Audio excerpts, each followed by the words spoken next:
ઓમ શ્રી ગણેશાય નમઃ. જય શ્રી કૃષ્ણ મિત્રો. સૌથી સારું દાન કયું છે? શ્રાપિત કૂતરાની વાર્તા.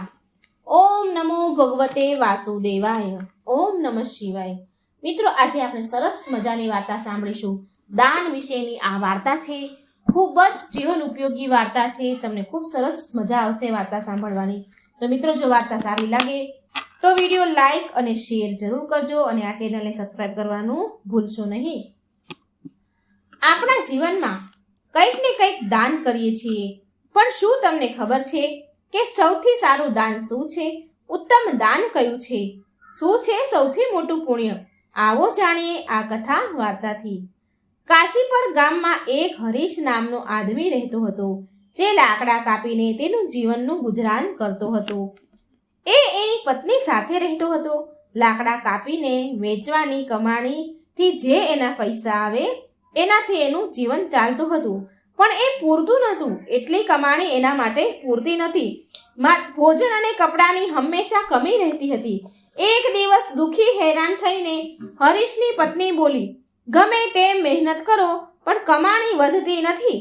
કોઈ તહેવાર સારો મનાવાતો નથી કે સારી રીતે જીવન મેળવી શકતા નથી, જીવી શકતા નથી. આ બળતણના લાકડા કાપીને વેચવાની જગ્યાએ તમે શહેરમાં જઈને કંઈક કામ કરો ને. કેટલા વર્ષો સુધી આપણે આવું જીવન જીવીશું? એટલે હરીશ બોલ્યો, જો હું હંમેશા તારી વાત સાંભળતો આવ્યો છું અને મેં કેટલી વાર તને કીધું છે કે હું આ ગામ છોડીને ક્યાંય નહીં જઈ શકું. હું આ શહેરમાં ક્યારેય નહીં જાઉં. હું આ ગામ છોડીને શહેરમાં અહીંથી નહીં જઈ શકું, કારણ કે મને અહીં શાંતિ મળે છે. શહેરમાં હું શાંતિથી જીવી નથી શકું. હવે બીજી વાર આ વાત તું મને કહેતી નહીં. હવે હું બીજી વાર નહીં સાંભળું. તો એની પત્ની બોલી, તો હવે આપણે શું કરીશું? હું પણ એ પાપના કારણે જ અહીં છું જે પાપને તમે બાંધી રાખ્યું છે. ઠીક છે, ખાવાનું થઈ ગયું છે, ખાઈ લો અને જાઓ અહીંથી. ભોજન કર્યા બાદ લાકડા કાપવા ચાલ્યો ગયો હરીશ. ચાલતા ચાલતા ઘણો આગળ નીકળી જાય છે અને વિચારે છે કે આજે તો હું ઘણો બધો દૂર આવી ગયો છું. મારે એક મોટું ઝાડ જોઈએ છે. એક પણ ઝાડ અત્યાર સુધી મળ્યું નહીં.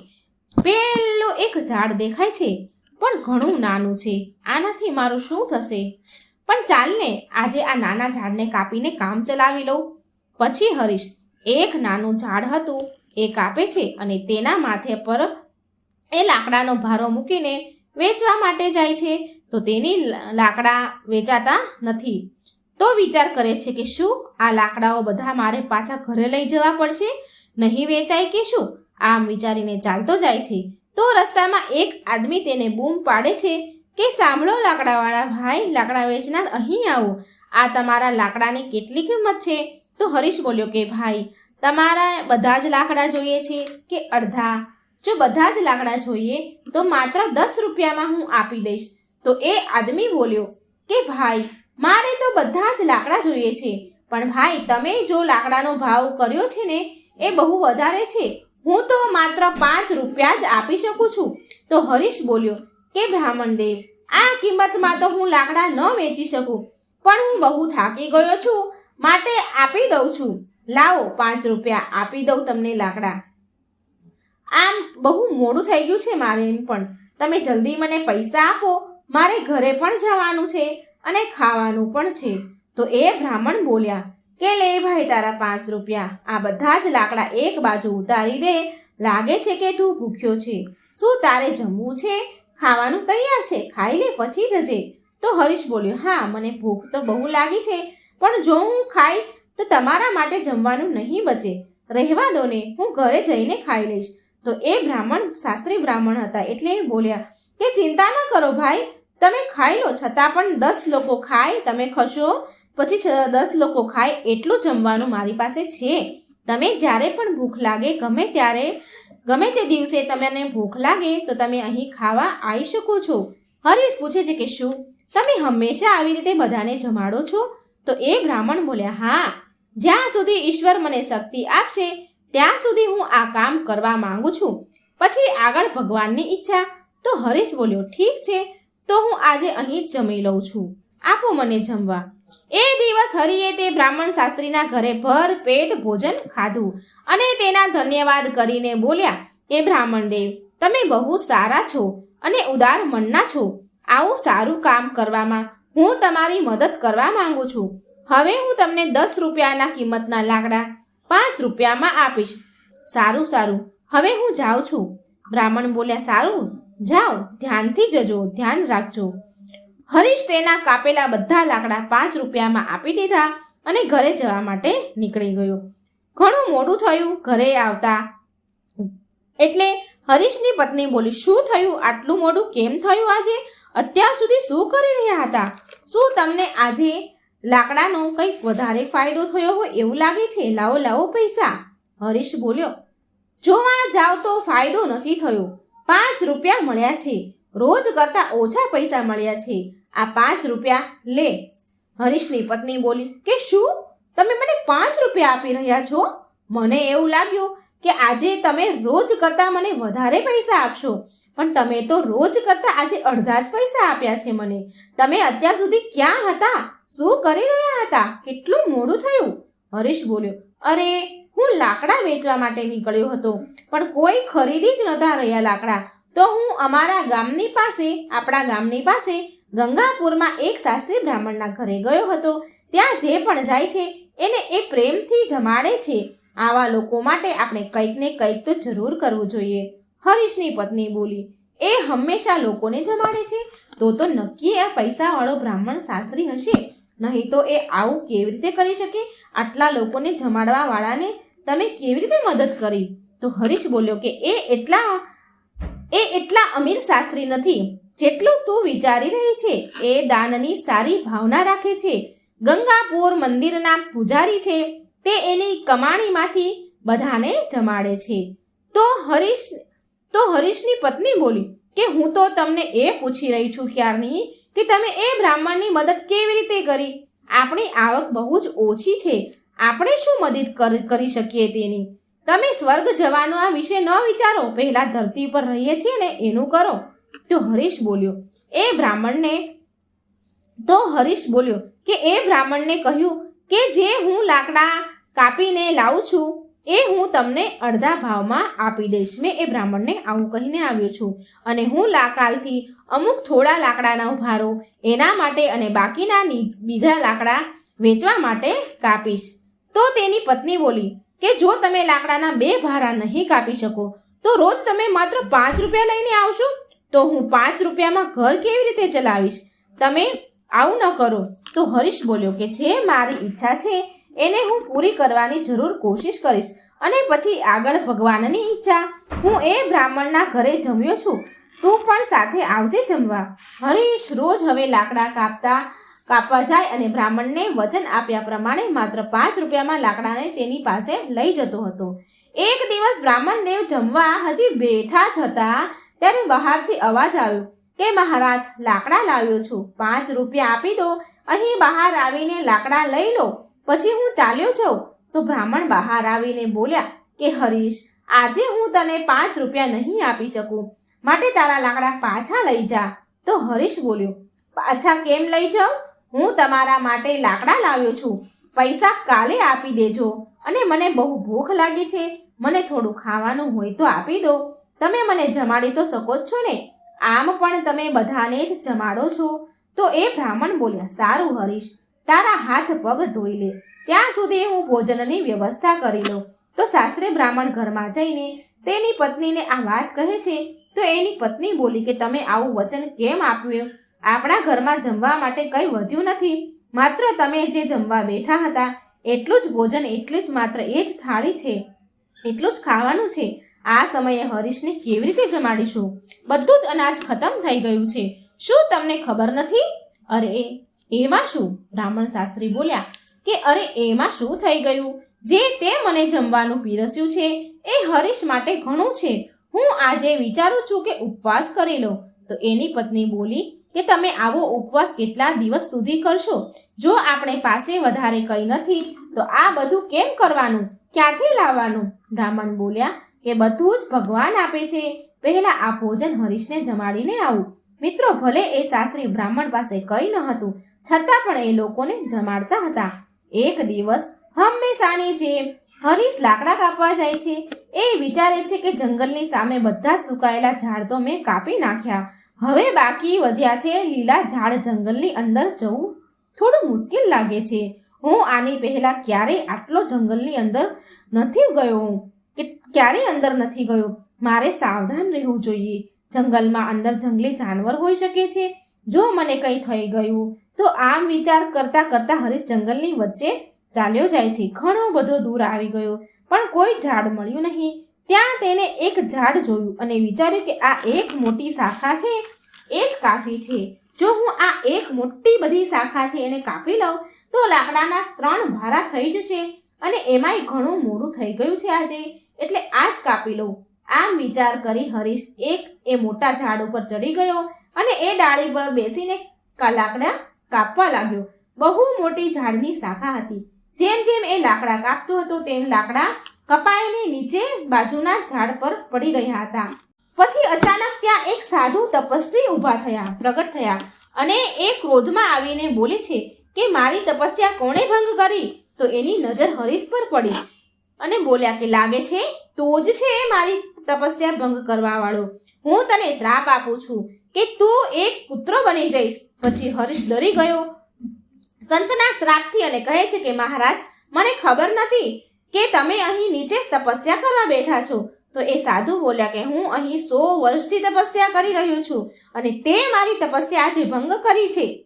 તો હરીશ બોલ્યો, હું તો રોજ ઝાડના લાકડા કાપવા માટે આવું છું અને બળતણના લાકડા વેચું છું અને એનાથી મારું ગુજરાન ચલાવું છું.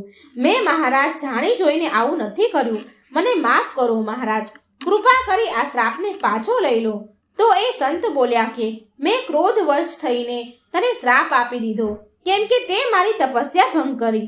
આ શ્રાપને પાછો ન લઈ શકાય મારાથી, પણ હું તને એક ઉપાય બતાવું છું.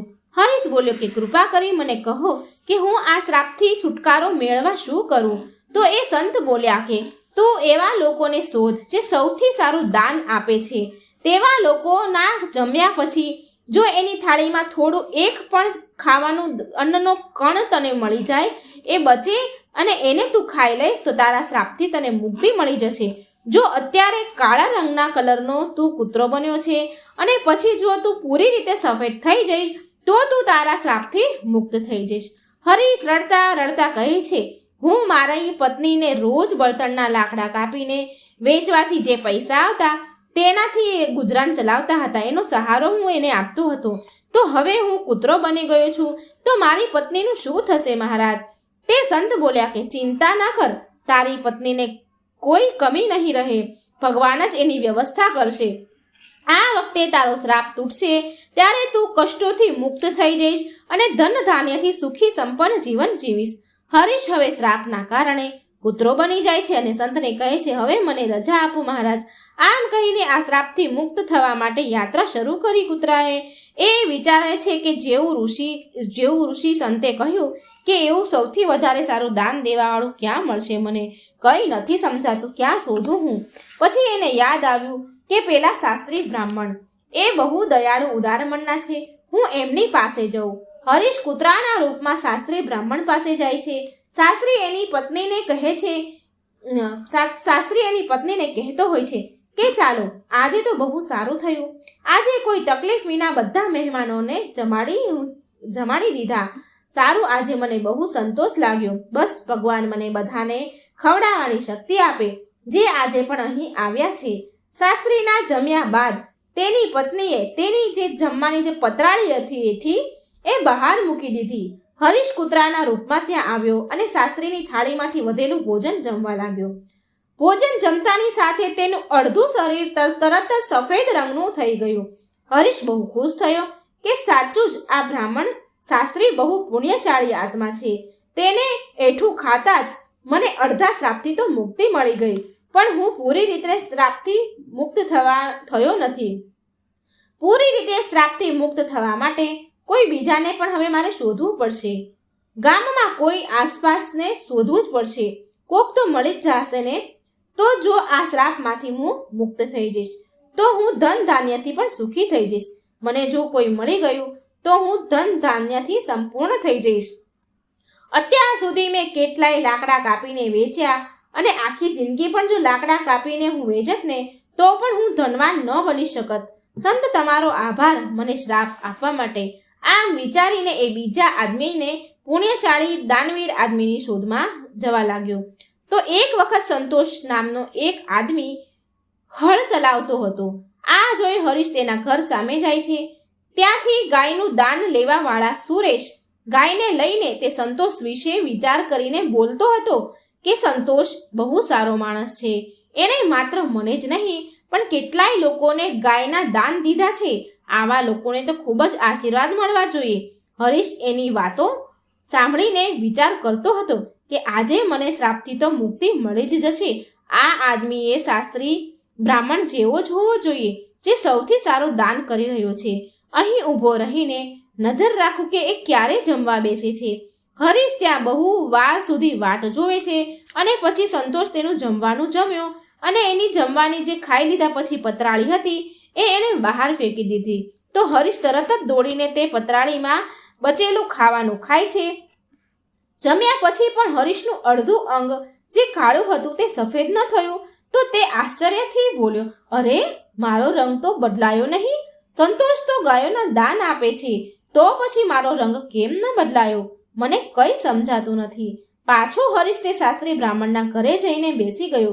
ત્યાં બે આદમી એકબીજા સાથે વાતો કરી રહ્યા હતા અને ચાલી રહ્યા હતા કે અરે સુશીલ, આજે તો સંતોષ ફરી ગાયનું દાન આપ્યું, પણ એ ભલે ગમે તેટલું દાન આપે, દાની દેખાય તો એ હંમેશા ગામની બહારના લોકોને જ બોલાવીને દાન આપે છે. જો તું સચ્ચાઈ જાણીશ ને તો તું પણ ચોંકી જઈશ. એની ગાય 2 મહિનાથી વધારે દૂધ નથી આપતી. એ વાત સંતોષને પહેલેથી સારી રીતે ખબર હોય છે અને પછી એ બીજાને દાન કરે છે. તો પછી એને ઘરે રાખીને ખાલી કેમ ખવડાવે? એ 2 મહિના દૂધ આપવાની હોય તો એને ખાલી શું કામ ખવડાવે? માટે એ ગાયને દાનમાં આપી દે છે. એ ક્યારેય સારું દૂધ આપનારી સારી ગાયો દાનમાં નથી આપતો. બીજો મિત્ર બોલ્યો, તો આવી વાત છે. જો એ આવું કરે છે તો જરૂર એને પાપ લાગશે. આપણા રાજા જેવું કોઈ ન કરી શકે. એ એક મહાન દાની છે. તે 1 અઠવાડિયાથી બધાને જમાડે છે અને કાલે છેલ્લો દિવસ છે અને કાલે તો અન્નદાન સાથે વસ્ત્રદાન પણ કરવાના છે આપણા રાજા. અને આપણા રાજા 1 અઠવાડિયાથી બધાને સાથે બેસીને જમે છે. શું તે ક્યારેય એના જેવો ધર્માત્મા જોયો છે? અરે એ તો કંઈ નથી. આપણા રાજાએ આપણા માટે સારા રોડ રસ્તા બનાવ્યા છે. બધી જગ્યા પર કૂવા તળાવો નહેરો ખોદાવી છે. તેમણે બહુ બધું દાન કર્યું છે. આવા ધર્માત્મા તો મેં ક્યારેય નથી જોયા મારા જીવનમાં. આ બધી જ વાત સાંભળતો હતો હરીશ બનેલો કૂતરો. હરીશ તો બહુ ખુશ થઈ ગયો આ સાંભળી. તેના મનમાં વિચાર આવ્યો કે આજે નક્કી જ મને મારા શ્રાપથી મુક્તિ મળી જશે. મારે તરત જ રાજા પાસે જવું જોઈએ. તે રાજમહેલની જગ્યાએ લોકો પાસે બેસીને જમે છે. આ અવસરનો લાભ તો મારે ઉઠાવવો જ જોઈએ. બીજા દિવસે તરત જ હરીશ બનેલો કૂતરો ત્યાં ગયો જ્યાં રાજા જમવાનું આપી રહ્યા છે. અનાજ, જૂતા, કપડાં વેચતા જોયા તેણે. તો વિચાર કરે છે હરીશ કે રાજા કેટલા સારા છે. તે જમવાનું આપવાની સાથે બધાને કપડાં પણ આપી રહ્યા છે. હું બીજા પુણ્યશાળી માણસને શોધી રહ્યો હતો. જરૂર આ એ જ રાજા છે. હું આ રાજાને જમવાની વાટ જોઈને બેસું. જેવું એ હેઠું મૂકે તેવું હું ખાઈ લઉં, એટલે હું શ્રાપથી મુક્ત થઉં. રાજાએ જમી લીધું તો તેના સૈનિકોએ તેની જમવાની પતરાળી લઈને બહાર ફેંકી દે છે. જેમાં રાજા જમ્યા હતા આ જોઈને હરીશ ત્યાં જાય છે અને એ જ રાજાની એઠી પતરાળીમાંથી જમે છે. છતાં પણ એ પૂરો સફેદ ન થયો, તેનો રંગ ન બદલ્યો, તે શ્રાપથી મુક્ત ન થયો. તો તે આશ્ચર્યથી વિચાર કરવા લાગ્યો કે અરે આ શું? આટલા મહાન દાનવીર ધર્માત્મા રાજાનું એઠું ખાવા છતાં પણ મારો શ્રાપ દૂર ન થયો. એમનું એઠું ખાધું તો પણ મારો રંગ ન બદલાયો. આ તો શ્રાપ કંઈક બીજી જ રીતનો લાગે છે. મારે તે સંત પાસે જવું જોઈએ જેણે મને શ્રાપ આપ્યો છે. હવે હરીશ બનેલો કૂતરો ફરી એ સંત પાસે જાય છે અને એ સંત હતા ત્યાં જાય છે. એટલે હરીશ સંતને પ્રણામ કરે છે. તો હરીશ બનેલા કૂતરાને ઉદાસ જોઈને તે સંત પૂછે છે કે શું થયું તને જોઈને તો લાગે છે કે હજી સુધી તને એ આદમી નથી કોઈ દાની મળ્યો. 1 ભાગ તારો સફેદ છે, 1 હજી કાળો છે. લાગે છે કે હજી તને એક જ દાણી મળ્યો છે, માત્ર તારો અડધો જ રંગ બદલાયો છે. શું તને બીજું કોઈ ન મળ્યું? શ્રાપ મળ્યાના તો ઘણા બધા દિવસ થઈ ગયા. તો હરીશ બોલ્યો, મને તો શંકા છે. બ્રાહ્મણ શાસ્ત્રીનું એઠું જમવાથી હું અડધો સફેદ થઈ ગયો. ત્યાર પછી મેં એના કરતાં પણ વધારે દાન કરનારા લોકોને જોયા અને એણે જે ખાધું મેં એનું એઠું પણ ખાધું, પણ મને કોઈ લાભ ન થયો મહારાજ. આના સિવાય આપણા શહેરના રાજા બહુ ધર્માત્મા છે. 1 અઠવાડિયા સુધી તેણે બધાને જમાડ્યા છે અને કપડાં વસ્ત્ર દાન પણ આપ્યા છે. આટલા બધા ધર્મપરાયણ રાજાનું એઠું જૂઠું ખાવા છતાં પણ મારો શ્રાપ ન ગયો. આમાં શું રહસ્ય છે સંત? મને કંઈક સમજાવો, મને કંઈ સમજાતું નથી. તો એ સંત બોલ્યા કે તે જે પણ જોયું એમાંથી કોઈએ પણ જે દાન કર્યું એ સાચું દાન ન હતું. સંતોષ નામનો જે વ્યક્તિ હતો એ વસ્તુ આપી રહ્યો હતો જેને એને જરૂર ન હતી. જો એને એ વસ્તુની જરૂરિયાત હોત ને તો એ વસ્તુનું એ દાન જ ન આપત. આવી જ રીતે રાજાએ જે દાન આપ્યું એને દાન માનવામાં નથી આવતું, કારણ કે રાજા જાતે પોતે નથી કમાતો. એ તમારા જેવા નગરવાસીઓના નાગરિકોના આપેલા કરમાંથી પૈસામાંથી જ રાજ્યના લોકો પર ખર્ચ કરે છે. કાલે જ તેણે ભોજન, વસ્ત્ર, જૂતા વગેરે દાન આપ્યા. તે તમારા બધા નગરવાસીઓના આપેલા કર દ્વારા જે આવક હોય એમાંથી જ રાજાએ આપેલું હતું. માટે એ જે પણ દાન એને કર્યું છે, આપ્યું છે, એને દાન માનવામાં નહીં આવે. રાજા લોકોના પૈસાથી જ લોકો ઉપર ખર્ચ કરે છે. સમજમાં આવ્યું હરીશ? માટે એના રાજાનું દાન ક્યાં છે? એમાં રાજાએ ક્યાં દાન કર્યું? એને તો લોકોના પૈસાથી દાન કર્યું ને. માટે જે રાજાએ સમૃદ્ધ ભોજન ખાધું એ ભોજન તને શ્રાપથી મુક્ત ન કરી શક્યું. સાચું દાન એ છે જે શાસ્ત્રીએ ભૂખ્યાને જમાડ્યા અન્નદાન કર્યું એ હતું. ભલે એણે પોતે નથી ખાધું, માટે એનું દાન સૌથી સારું છે. હરીશ, તું બીજી વાર કોશિશ કર. તું શ્રાપથી થોડા સમયમાં મુક્ત થઈ જવાનો છો. તો હરીશ રૂપી પુત્ર બોલ્યો, હું સમજી ગયો મહારાજ, તમારો ખૂબ ખૂબ આભાર. હરીશ ઉદાસ મનથી ત્યાંથી ચાલ્યો જાય છે. બહુ દૂર સુધી નીકળી ગયો અને ખૂબ જ ચાલ્યો અને એટલે ભૂખ્યો પણ થયો. એટલે એ બોલ્યો છે કે હું ઘણો બધો દૂર આવી ગયો છું, મને બહુ ભૂખ લાગી છે. ત્યાં નજીક એક વૃદ્ધ આદમી ઘડામાં પાણી લઈ જતો હતો તેને દેખાયો. ત્યાં 2 લોકો પાસે વાત કરી રહ્યા હતા કે એ વૃદ્ધ માણસને જોઈ રહ્યા હતા. જો પેલા વૃદ્ધ માણસ જુએ છે જે ઘડામાં પાણી ભરીને લઈને આવે છે અને ત્યાં મૂકે છે પેલી જગ્યા પર.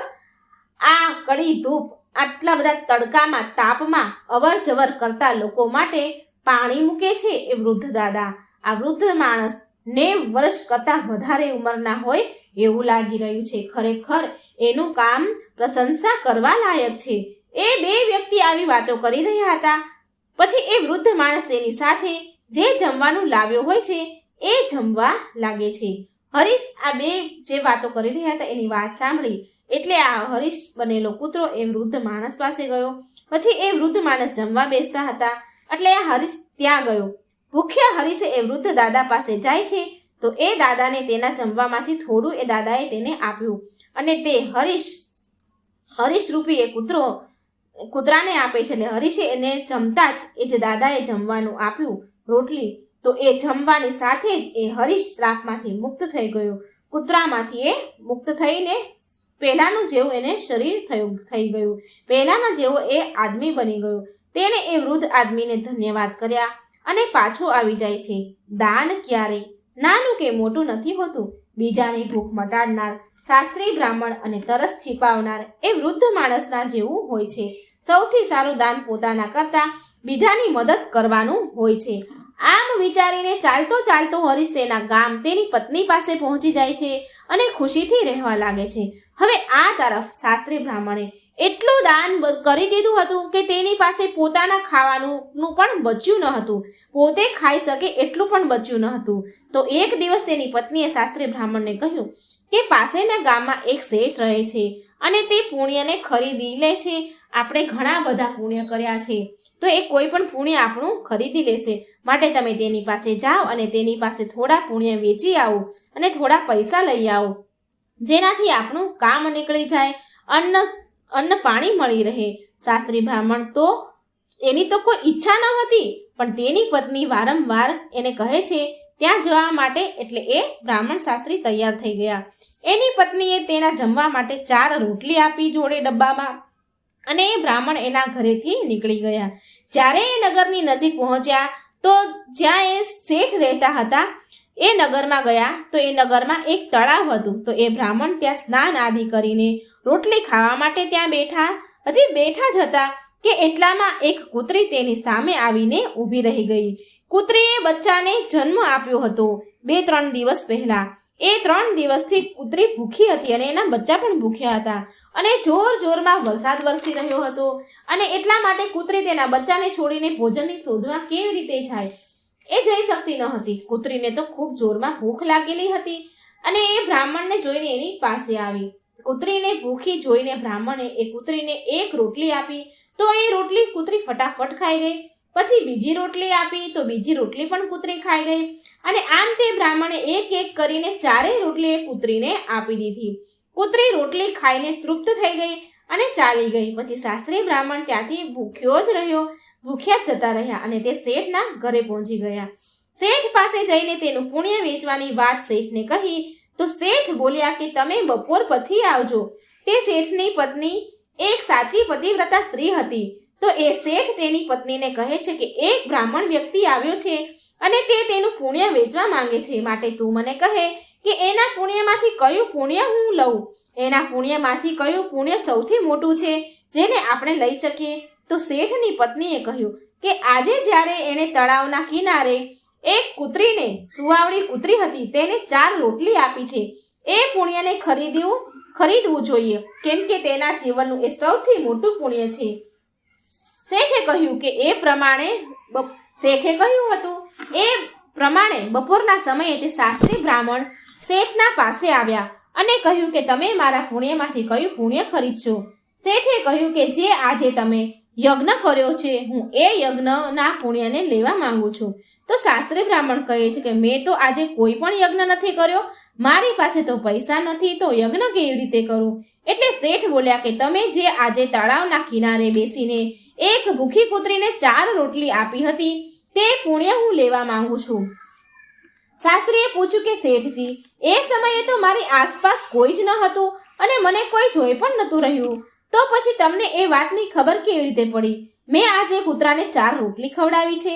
તો શેઠ બોલ્યા કે મારી પત્ની પતિવ્રતા છે, તેણે મને આ બધી વાત કહી. તો શાસ્ત્રી બોલ્યા બહુ સરસ, ઠીક છે, લઈ લો, તમે મારું એ પુણ્ય આજનું લઈ લો. એના બદલામાં તમે મને શું આપશો? શેઠ બોલ્યા કે તમારી રોટલી જે 4 રોટલી હતી એ જે 4 રોટલીનો વજન હતો તેટલા જ હીરા મોતી તમને હું તોલી આપીશ. એ રોટલીના વજન બરાબર તમને હીરા આપીશ. શાસ્ત્રી બ્રાહ્મણે એ વાત સ્વીકારી અને શેઠે અંદાજથી એટલી રોટલી બનાવી અને ત્રાજવામાં એક પલડા ઉપર રાખી અને બીજા પલડામાં હીરા મોતી જવેરાત મૂક્યા. પણ બહુ બધા રત્નો હીરા મૂક્યા બાદ પણ એ રોટલીનું પલડું ઉપર ઉઠ્યું નહીં. તો શેઠ બોલ્યા કે હજી વધારે હીરા મોતી લઈ આવો, હીરા મોતી ઝવેરાતને ઘરેણાની થેલીઓ લઈ આવો. જ્યારે શાસ્ત્રી બ્રાહ્મણ આ પુણ્યનો આટલો મોટો પ્રભાવ જુએ છે તો એ શાસ્ત્રી બ્રાહ્મણ બોલ્યા કે શેઠજી, હું મારા આ પુણ્યને હવે નહીં વેચું. તો શેઠ બોલ્યા કે જેવી તમારી ઈચ્છા ભાઈ. ત્યાર પછી એ શાસ્ત્રી ત્યાંથી ચાલ્યા ગયા અને એ જ તળાવના કિનારે આવ્યા જ્યાં બેસીને એણે કૂતરાને રોટલી ખવડાવી હતી. તો ત્યાંથી ચમકદાર પથ્થરો, કાંકરા, કાચના ટુકડાઓને બધાને એક પોટલીમાં બાંધી દીધા અને એ બાંધીને ઘરે લઈ આવ્યા. ઘરે આવીને એણે એ પોટલી તેની પત્નીને આપી અને કહ્યું કે આ પોટલીને ભોજન કર્યા બાદ જ ખોલીશું, એની પહેલા ખોલીશ નહીં. આમ કહીને એ બહાર ચાલ્યા ગયા. તેની પત્નીને પોટલી ખોલીને જોવાની બહુ મન હતું, ઈચ્છા હતી.